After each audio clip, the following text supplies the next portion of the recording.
A national emergency has been called in Israel as strong winds and high temperatures have fueled wildfires outside of Jerusalem.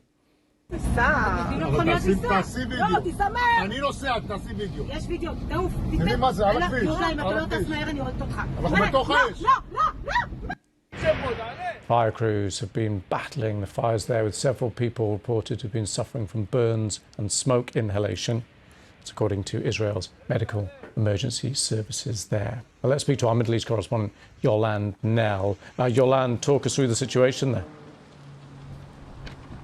So from what we understand, there are still about 6 areas in the hills outside of Jerusalem where you've got firefighters battling these flames. They're being helped by the Israeli army as well. There are several towns in that area that have been evacuated. About 3,000 acres of land have been burnt. Now, when the Israeli Prime Minister Benjamin Netanyahu was talking about this, he said there had been a deadly combination of dryness and strong winds. You can see the wind is starting to pick up again now.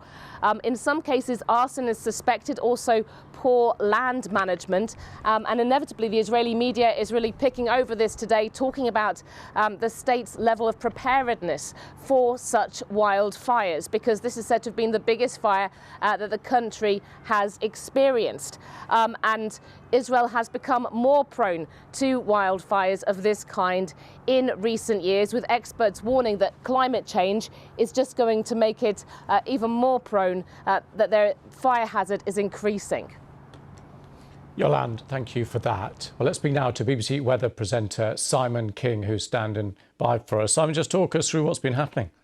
Yeah, so Lewis, of course, the wildfire itself may have been started by arson or other methods there, as Yolande said, about the poor land management. But of course, when a fire starts, you look to the weather conditions, to how severe or how far they may spread. Now, in Israel and Jerusalem, we've been seeing some strong winds recently. Gusts today are up to about 50, 60 kilometres an hour. And they, of course, just fan these flames. And they're coming in from a westerly direction, which means at the moment, they are on the border of Israel and Jerusalem, and there is concern that with that westerly wind, it will push the flames a little bit further eastward into Jerusalem itself. Now, temperatures across Israel and Jerusalem haven't actually been that high, around about average really, of about 22 to 25 degrees Celsius.